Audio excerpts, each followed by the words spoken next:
વેરાવળ નજીક toll booth પર ભાજપના ધારાસભ્ય અને તેમના પુત્રએ ટોલ બૂથના કર્મચારી સાથે મારપીટ કરતા આ સમગ્ર મામલો પોલીસ સ્ટેશને પહોંચ્યો। ધારાસભ્ય ગોવિંદ પટેલના પુત્રની ટોલ બૂથના કર્મચારી સાથે માથાકૂટ થતા ધારાસભ્ય પણ પોતાના પદની ગરિમા ભૂલીને પોતાના ટોળા સાથે ઘર્ષણમાં ઉતરી આવ્યા અને ટોલ બૂથના કર્મચારીને ઢોર માર માર્યો। કર્મચારીની હાલત ગંભીર હોવાથી તેને સારવાર માટે નજીકની હોસ્પિટલમાં લઈ જવાયો, જ્યાં તેની પ્રાથમિક સારવાર ચાલી રહી છે।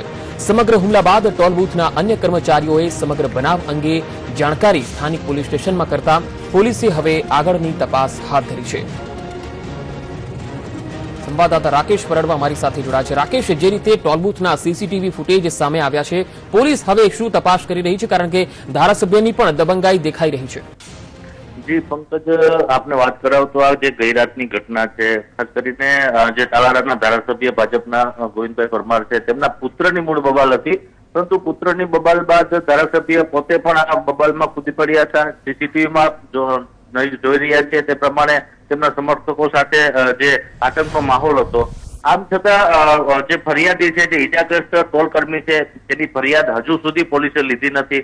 જે ટોલકર્મી છે તેનો આરોપ છે કે પોલીસ 3 વાર તેમની પાસે આવી પરંતુ ફરિયાદ લેતી નથી।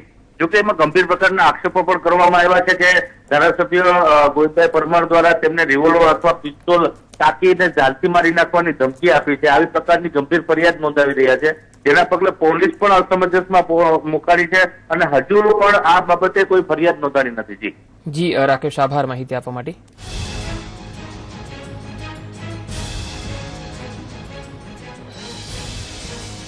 તો હાલ ટોલ બૂથના કર્મચારી પૂર્વેશભાઈ આપણી સાથે જોડાયા છે।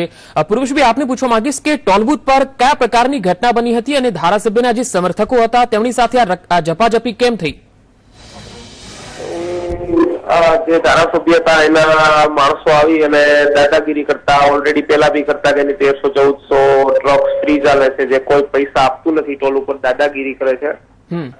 ઉપરથી એના કોઈ રિલેટિવ કે કોઈ સગાની કદાચ એક 4 વ્હીલ હશે 8082 નંબરની બોલેરો, એને ટોલ ભરવાનું કહેતા એને ન ગમે ને ધારાસભ્ય અને એની સાથેના 15-20 જણાએ આવી અને આવી મારામારી કરેલ। પરંતુ પુરુષભાઈ, જયારે એ ટોલ બૂથ પર તેમનો કારનો કાફલો પહોંચ્યો ત્યારે એમના તરફથી શું રિસ્પોન્સ મળ્યો હતો? આપે શું તેમને કહ્યું હતું? સંવાદ શું થયા હતા? હું ત્યાં હતો ને આવીને સીધું કઈ વાત જ નથી કરી, ડાયરેક્ટ એના હાથમાં પાઇપ ને તોકાયું હતું, એટલે આવીને મને મારવા લાગ્યા। અચ્છા, કેટલા સમર્થકો હતા અને બાકીના બીજા કોઈ કર્મચારીઓને પણ માર માર્યો હતો કે આપને એકલાને જ માર માર્યો હતો? ના, મને એકને જ, હું ત્યાં હતો, બાકી કોઈ હતું નહીં અને એ લોકો અંદાજ 15-20 જણા હતા। પરંતુ આપે ધારાસભ્ય સાથે કોઈ વાતચીત કરી? કારણ કે તેઓ પણ તેમની સાથે હતા, એમને રોકવાની કોઈ વાત કરી કે આપ એમને રોકો? નહીં, ધારાસભ્ય પોતે જ હતા મારવામાં। અચ્છા, તો આપે ફરિયાદ કરી છે પોલીસમાં? પોલીસમાં ફરિયાદ કરી છે, પણ હાલ કોઈ પોલીસ ફરિયાદ લેવા આવેલ નથી મારી પાસે। જી, ધારાસભ્ય સાથે આપની કોઈ સંવાદ થયા હતા? ધારાસભ્યનું શું કહેવું હતું આ મામલે? ધારાસભ્ય જોડે મેં કોઈ પ્રકારની વાત કરેલ નથી ત્યારબાદ। જી પૂર્વેશ, આભાર માહિતી આપવા માટે। તો આ હતા ટોલ બૂથના કર્મચારી પૂર્વેશભાઈ, જેઓ ભોગ બન્યા હતા આ ધારાસભ્યના સમર્થકોના મારનો, અને તેમનું કહેવું છે કે ધારાસભ્ય ખુદ માર મારી રહ્યા હતા તેમને। હવે પોલીસ કઈ દિશામાં તપાસ કરે છે એ જોવું રહ્યું।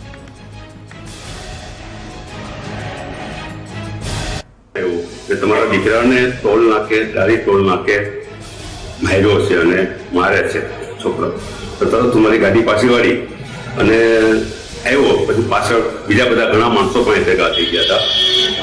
અહીંયા આવ્યો એટલે સુરસુને પૂછ્યું તો એને મારા દીકરાએ એમ કહ્યું કે પપ્પા, હું જતો હતો ને મને 3 ટોલ એને બદલાવ્યા, 3 નાકા બદલાવ્યા અને મને ગાળ દીધી, એટલે હું ગાડી રોકીને નીચે આવ્યો એની અહીંયા કે ભાઈ હું તને હું કરી લઉં છું। તો એને એની રીતે 2 ફાર્મ બધા એના ઉપર તૂટી પડ્યા, પછી એનો ચેન પણ તોડી નાખ્યો, ચેન તો મળી ગયો છે, એક વેટી રહી ગયા છે, એ વેટી મળી નથી અને આગળની કાર્યવાહી પોલીસ કરી રહી છે। गाड़ी है, फिर हमारे जो सुपरवाइजर है यहाँ के लोकल के हैं, जेले सुपरवाइजर, ये लोग उनसे बात करने के लिए गए, तो बात करते करते वहाँ पे जो उनके बेटे हैं एमएलए साहब से, उन लोग ने एक्सीलेटर देके गाड़ी बैरियर तोड़ के आगे निकल गई गाड़ी।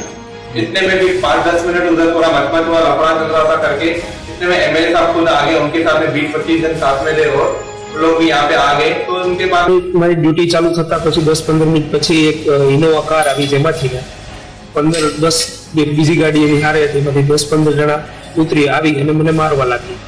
પછી મને માર્યા બાદ મને એકાંત ખૂણામાં લઈ અને એમાંથી એક વ્યક્તિનું નામ જો મને ખ્યાલ છે ગોવિંદભાઈ કે પરમાર એવું કંઈક છે, એ પિસ્તોલ કે રિવોલ્વર એ મને ખ્યાલ નથી, કાઢી મને ધમકી આપી કે આજ પછી જો ટોલ ઉઘરાવાનું ચાલુ રાખ્યું તો તને જાનથી મારી નાખીશ ને તું જે ગામથી